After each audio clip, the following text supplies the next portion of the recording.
Ponni upcoming எபிசோடில் இங்கே பொன்னி சக்தி சண்முகம் 3 பேருமே ரொம்பவுமே ஃபீல் பண்ணிட்டு இருக்காங்க. இங்கே சக்தியோட ஃப்ரெண்ட்ஸும் என்னதான் சக்திக்கும் பொன்னிக்கும் ஆறுதல் சொன்னாலும் சிவானி பாப்பாவை இது வரைக்கும் நம்ம தேடி கிடைக்கவே இல்லை, நமக்கு ஏமாற்றம் மட்டும்தான் மிஞ்சுது. அப்படி யார் தான் கடத்திருப்பா? எதுக்காக சிவானியை கடத்தணும்? ஒன்றுமே புரியலையே. கடத்தல்காரன் கடத்திருந்தாங்கன்னா இந்நேரத்துக்கு கால் பண்ணி காசு வேணும்னு சொல்லியிருப்பாங்க. ஆனால் அவங்களும் கடத்தலை, இது வரைக்கும் ஃபோனும் பண்ணலை. அப்போது யார் பழி வாங்கி இதெல்லாம் பண்ணியிருப்பாங்க அப்படின்னு இங்கே 3 பேரும் பயங்கரமாக யோசிச்சுட்ருக்காங்க. அப்போது அதே மாதிரி ஒரு ஆம்னி வண்டியை பொன்னி பார்த்துட்டு, சக்தி அங்கே பாருங்க, அந்த பாப்பாவை கடத்தின வண்டி மாதிரி தருது அப்படின்னு சொல்லவும் ஓடி பார்க்குறாங்க. ஆனால் அங்கேவும் அவங்களுக்கு ஏமாற்றம் தான். அந்த வண்டி கிடையாது அப்படின்னு தெரிஞ்ச உடனே பொன்னி ரொம்பவுமே ஃபீல் பண்ணி அழ ஆரம்பிக்கிறாங்க. அதுக்கப்புறமா என்ன பண்ணுறதுன்னு தெரில. இங்கே தாஸ் அவங்க அடிச்சு கேட்குறான், டேய் நீங்கள் என்ன பண்ணுறீங்க? நான் சொன்ன மாதிரி ஒரு கார் வரும், அந்த கார் வந்தோடனே அந்த வண்டியில் அந்த குழந்தைய ஏற்றி விட்டுருங்கடா, மறக்காமல் அந்த வண்டியில் ஏற்றி விட்டுருங்க. அதோட உங்களில் 2 பேர் அந்த வண்டிக்கு மாறிடுங்க அப்படின்னு சொல்கிறாங்க. சரி தாஸ், நீ சொன்னதான் நின்றுட்டுருக்கோம், வண்டி வந்தால் மாற்றி விட்டுருவோம் அப்படின்னு இவங்களும் சொல்கிறாங்க. அப்போது சிவானி பாப்பா கேட்குறாங்க, ஏன் அங்கிள், ஏன் தாத்தா நீயும் அப்படியே நிற்கிற, எதுக்கு என்ன மாற்ற போகிறீங்க, என்னாச்சு அப்படின்னு கேட்க, இல்லை பாப்பா உனக்கு தான் இந்த வண்டி கம்ஃபர்டபுளாக இல்லைல்ல, அதுதான் வேற வண்டி நீ நினச்ச மாதிரி எல்லாமே இருக்கும், அந்த வண்டியில் மாற்றி விடலான்னு பார்க்குறோம் அப்படின்னு சொல்லுவோம். ஓ அப்படியா தாத்தா, சரி தாத்தா அப்படின்னு சிவா நின்றுட்டு இருக்காங்க. அப்போது ஒரு 407 மாதிரி ஒரு லாரி ஒன்று வருது. வந்தவொடனே வந்தவங்க அட்ரஸ் கேட்குதா, அவன் வண்டி நிப்பாட்டுறான். அப்போதைக்கு அது தெரியாமல் இவங்க இந்த வண்டி தான் தாஸ் சொன்ன வண்டின்னு சொல்லி அந்த வண்டியில் சிவானி பாப்பாவையும் அந்த 2 பேரையும் ஏற்றி விட்டுறாங்க. ஏற்றி விட்டு அங்கேருந்து இவனுங்க கிளம்பிடுறாங்க. கிளம்பி போகிற வழியில் போலீஸ் செக் பண்ணுறாங்க. அப்போ பார்த்தா வண்டியில் ஒன்றுமே இல்லை. சரின்னு அவனுங்களும் போலீஸை தாண்டி போகும்போது கரெக்டாக தாஸ் ஃபோன் பண்ணுறான், டேய் அந்த வண்டி வர நேரம் ஆயிடுச்சு, ரெடியாக இருங்க, அந்த வண்டி வந்ததும் அந்த குழந்தைய கை மாற்றி விட்டுருங்கடா அப்படின்னு சொல்ல, என்னதான் சொல்கிற, நீ சொன்ன வண்டி தான் வந்துருச்சு, குழந்தைய கை மாற்றியாச்சு தாஸ் அப்படின்னு சொல்கிறான். டேய் ஏன் லூசு மாதிரி பேசிட்டு இருக்கீங்க, இப்போ அந்த வண்டி வந்துட்டுருக்கு அப்படின்னு சொல்ல, என்னதான் சொல்கிற, அப்போது அந்த வண்டி எந்த வண்டியில் குழந்தைய ஏற்றி விட்டீங்க தாஸ், நீ சொன்ன இடத்துல ஒரு வண்டி நின்றுச்சியா, அந்த வண்டி தான் நினச்சிட்டு இந்த வண்டியில் ஏற்றி விட்டேன் நாங்கள் அப்படின்னு சொல்ல, டேய் முட்டா பசங்கடா நீங்கள், நான் சொல்கிற இடத்துல எந்த வண்டி வந்திருந்தாலும் குழந்தைய ஏற்றி விட்டுருவீங்களா, ஏன்னா இப்படி பண்ணுறீங்க அப்படின்னு சொல்ல, ஸ்வேதா ஒன்று, தாஸ் இங்கே பாருங்க, எப்படியும் அந்த வண்டியில் நம்பால் 2 பேர் போகிறாங்களே, அவங்களுக்கு கால் பண்ண சொல்லுங்க முதல்ல அப்படின்னு சொல்லுவோம். டேய் சொன்னது கேட்டுச்சா, ஃபஸ்ட்டு கால் பண்ணி எங்கே இருக்காங்க இடத்த கேட்டா முதல்ல அப்படின்னு சொல்லிட்டு தாஸ் இங்கே செம்ம டென்ஷன் வரும். எல்லாம் போச்சு ஸ்வேதா, எல்லாமே போச்சு, நான் எவ்வளோ பிளான் பண்ணி வச்சிருந்தேன், எல்லாத்தையும் கெடுத்துட்டானுங்க இந்த முட்டா பசங்க அப்படின்னு சொல்ல, ஸ்வேதா ஒன்று, ஏங்க ஒன்றும் ஆகலைங்க, நீங்கள் விடுங்க, கண்டிப்பாக நம்ம நினச்ச மாதிரியே பிளான் பண்ண மாதிரி ஈஸியாக அந்த குழந்தைய வச்சு பணத்தை அடிச்சிடலாங்க அப்படின்னு சொல்ல, ஐயோ ஸ்வேதா பணம் மட்டும் முக்கியம் இல்லை ஸ்வேதா, அவனுக்கு நம்ம மேலே இருக்கிற பயம் போயிடும் ஸ்வேதா, பயம் போயிடும் அப்படின்னு சொல்ல, ஏங்க நான் அவன் சொல்கிறேன் கேட்குறீங்களா, சொல்லு ஸ்வேதா, இப்பயும் ஒன்று கெட்டு போலங்க, நாம் குழந்தைய கடத்தி இந்த ஃபோட்டோ நம்பர் இருக்குல்ல, அவனை வாட்ஸ்அப்பில் அனுப்பிச்சாங்களே, அந்த ஃபோட்டோவை சுந்தரத்துக்கு அனுப்புங்க, அனுப்பி குழந்தை வேணும் அப்படின்னா உடனே எனக்கு பணம் வேணும்னு சொல்லி மிரட்டுங்க, அவனும் உடனே பணத்தை ரெடி பண்ணுவான். எப்படியும் குழந்தைய இப்போது மிஸ் ஆகிடுச்சு நம்மகிட்டருந்து, அந்த குழந்தை எப்படியும் அங்கேருந்து மிஸ் ஆகி வீட்டுக்கு போகிறதுக்கு எப்படியும் நைட்டில் காலையில் அவங்க ஏன் நாளையே ஆகுது வச்சுங்க, நாம் இன்னைக்கு நைட்டு 50 லட்ச ரூபா பணம் வேணும்னு சொல்லி மிரட்டுவாங்க, அவனுக்கு கொண்டு வந்து கொடுத்துட்டான் அப்படின்னா அடுத்த நாள் காலையில் குழந்தை எப்படி அவனுக்கு கிடைக்கதானுங்க போகுது, எப்படி பார்த்தாலும் நாம் நினச்ச மாதிரி அவன்கிட்ட பணத்தை அடிச்சிடலாம்ல அப்படின்னு சொல்ல, தாஸ் ஒன்று, சூப்பர் ஸ்வேதா, இது எனக்கு தோணவில்லை பாரு அப்படின்னு சொல்லிட்டு இங்கே உடனே சுந்தரத்துக்கு தாஸ் ஃபோன் பண்ணுறான். ஆனால் சுந்தரம் ஃபோன் எடுக்கல. உடனே தாஸ் ஒன்று, இப்போ பாரு மச்சான் நீயே லைனில் வருவேன்னு சொல்லிட்டு அந்த ஃபோட்டோவை இங்கே அனுப்புகிறாரு. அதை பார்த்த சுந்தரம் பதறி அடிச்சுட்டு தாஸுக்கு ஃபோன் பண்ணுறான். ஆனால் தாஸ் ஃபோன் அப்போ எடுக்கவே இல்லை. 2 வாட்டி அடித்து 3வது அடிக்கும்போது தான் தாஸ் ஃபோன் எடுக்கிறான்.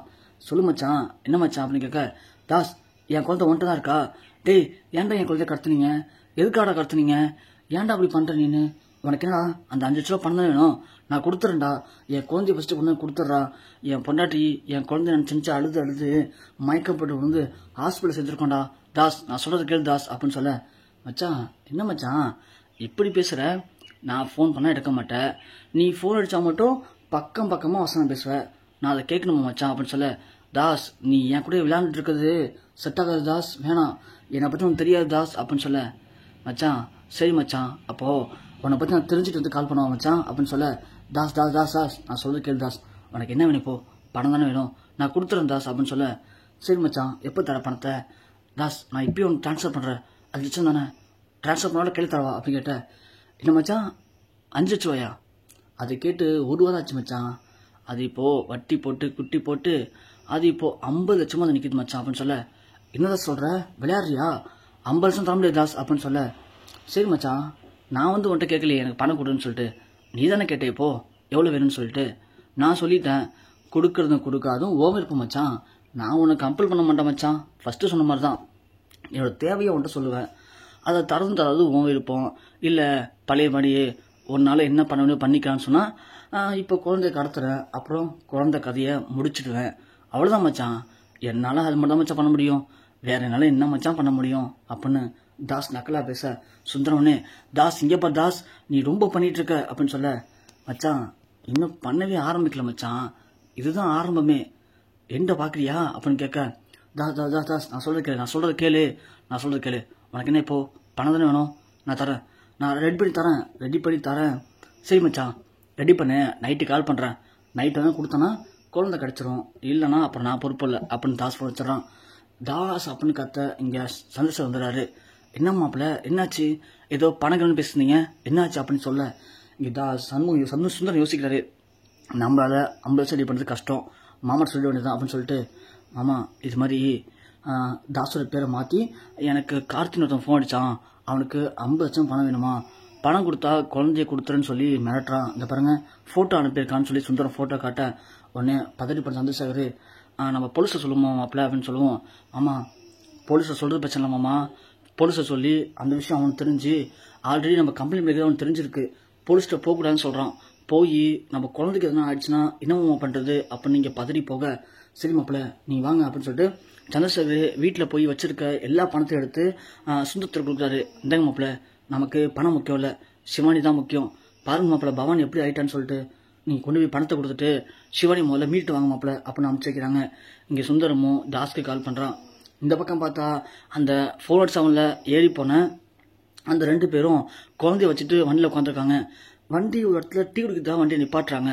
அப்போதைக்கு அவன் போய் டீ குடிச்சிட்டு இருக்கான் அந்த லாரியில் இருக்கிறவன். இவங்க 2 பேரும் இறங்கி அவன் டீ குடிக்கிறதா பார்த்துட்டு இருக்காங்க.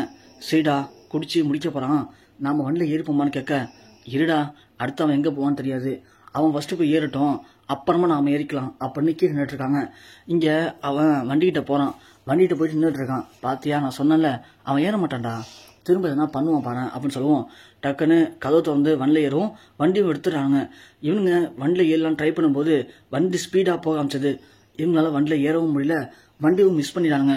அப்பன்னு பார்த்து தாஸோட ஆள் அந்த பக்கத்துலேருந்து கால் பண்ணுறான். கால் பண்ணி டேய் எங்கடா இருக்கீங்க அப்படின்னு கேட்க, இவனுங்க அந்த திருச்சிக்கு பக்கத்தில் இருக்கிற டிக்கெட் நின்றுட்டுருக்குன்னு சொல்கிறாங்க. டே இது குழந்தைங்கடா, எங்கடா அந்த குழந்தை அந்த வண்டியிலே போயிடுச்சு அப்படின்னு சொல்லுவோம்.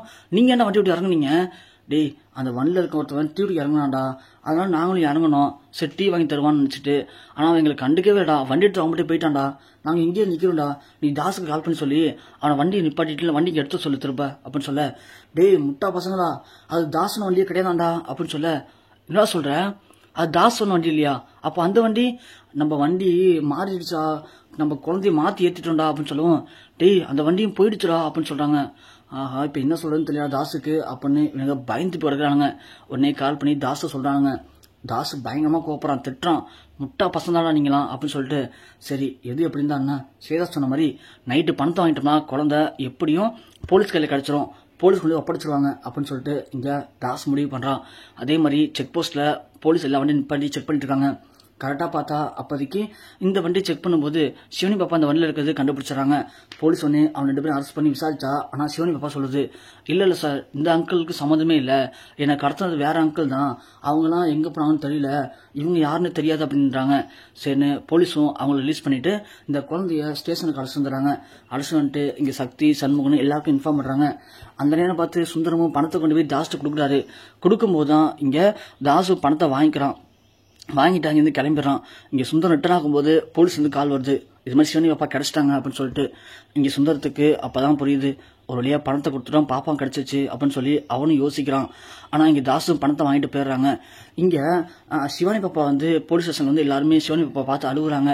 உன்னை யார் பாப்பா கடத்திட்டு போனது அப்படின்னு சொல்லி எல்லாருமே பேசும்போது சிவானி பாப்பா சொல்கிறாங்க, ஏன்னா கடத்தினது ஒரு 4 பேர் இருக்கும், அதில் எல்லாருக்கும் வந்து தாசுன்னு ஒருத்தன் தான் ஃபோன் அடித்தான். அவங்க எல்லாருமே அந்த தாசுங்கிட்ட தான் அடிக்கடி பேசிட்டு இருந்தாங்க தாசுன்னு சொல்லி அப்படின்னு சொல்லவும் இங்கே சுந்தரத்துக்கு பயம் வந்துடுது. மாப்பிள்ளை கூட தாசுன்னு சொல்லி தான் ஒருத்தர்கிட்ட பேசின மாதிரி காலம் விழுந்துச்சு, ஆனால் மாப்பிள்ளை கார்த்தின்னு சொல்கிறாரு அப்படின்னு சந்திரசேகர் யோசிக்கிறாரு. அப்போது ஒருவேளை மாப்பிள்ளைக்கு தெரிஞ்சு எவனோ தான் கடத்திருப்பானோ, ஏன்னா அந்த ஃபோன் மாப்பிள்ளைக்கு மட்டும்தான் வந்துச்சு, வேறு யாருக்கும் வரலன்னு சந்திரசேகர் முடிவு பண்ணுறாரு. இதை பற்றி சக்தி டீ பேசுறாரு. சக்தி, மாப்பிள்ளை ஹாஸ்பிட்டல் இருக்கும்போது தாஸ் ஒருத்தன் கால் பண்ணி பணம் கேட்டான் 50 லட்ச ரூபா, ஆனால் மாப்பிள்ளை என்கிட்ட கார்த்தின்னு சொன்னார். பணத்தை கொடுத்தீங்களாப்பா? பணத்தை கொடுத்துரு சக்தி. பணத்தை கொண்டு மாப்பிள்ளை கொடுத்து வந்ததுக்கப்புறம் தான் இங்கே சிவானி கிடச்சான்னு சொல்லுவோம். ஐயோ அப்பா, உங்களுக்கு யார் சொன்னா அப்படின்ட்டு. ஏன்ப்பா, சிவானி கிடச்சது வேறப்பா, சிவானி ஒரு வண்டிலேருந்து கிடச்சிருக்கா, இதுக்கு அதுக்கு சம்மந்தம் இருக்காதுப்பா அப்படின்னு சொல்ல, அப்போ தாஸுங்கிறது யாரு அப்படிங்கவும் பொன்னி சொல்கிறாங்க. ஐயோ சக்தி, புரியலையா உங்களுக்கு? நான் நீ சொன்னேனே, தாஸ்னு ஒருத்தவரும் ஸ்வேதான்னு ஒருத்தவங்களும், அந்த தாஸோட தங்கச்சி தான் ஸ்வேதா, அவங்க தானே சுந்தரனை கர்ப்பமாக்குனது அப்படின்னு சொல்லவும் இங்கே எல்லாருக்குமே அதிர்ச்சி ஆகுது. அப்போது இது எல்லாமே சுந்தரத்துக்காக போடப்பட்ட திட்டமா அப்படின்னு அப்போதான் யோசிக்கிறாங்க. அப்போது அந்த தாஸ் யாருங்கிறத கண்டுபிடிச்சிட்டா இந்த குழந்தை கடத்தினது யாரு, இந்த குழந்தை கடத்தினதுக்கும் மாப்பிள்ளைக்கு என்ன சம்மந்தம், இந்த 50 லட்ச ரூபா பணம், மாப்பிள்ளை ஏற்கனவே ஒரு பொண்ணோட பழகுனது அப்படிங்கிற எல்லா உண்மையும் வெளியே வந்துடும். சுந்தரத்துடைய உண்மையான முகத்தை கிழிச்சிடலான்னு பொன்னி சொல்லவும் சக்திக்கும் சந்திரசேகருக்கும் அப்போதான் புரியுது. அப்போது மாப்பிள்ளை தான் ஏதோ பண்ணியிருக்காரு அப்படின்னு சொல்லிட்டு, சரி ஒன்றும் பிரச்சனை இல்லை, மாப்பிள்ளைய ஃபோனில் எடுத்து லாஸ்ட்டாக மாப்பிள்ளைக்கு அந்த கால் பண்ண நம்பர் எடுத்தோம்னா எல்லா பசங்களுக்கும் ஒரு முடிவு கிடைச்சிருன்னு சொல்லி இங்கே சந்திரசேகர், சக்தி, பொன்னி 3 பேர் முடிவு பண்ணுறாங்க. இதுக்கப்புறம் அவரை பற்றி பேசணும் அப்படின்னா ஆதாரத்தோட மட்டும் தான் பேச முடியும், ஆதாரம் எல்லாம் பேசணும் யாரும் நம்ப மாட்டாங்க. ஸோ எப்படியாவது ஒரு ஃபோனில் இருக்க அந்த நம்பர் எடுத்து அந்த தாஸ் யாருங்கிறத கண்டுபிடிக்க வழியை பாருங்கன்னு சந்திரசேகர் சொல்கிறாரு.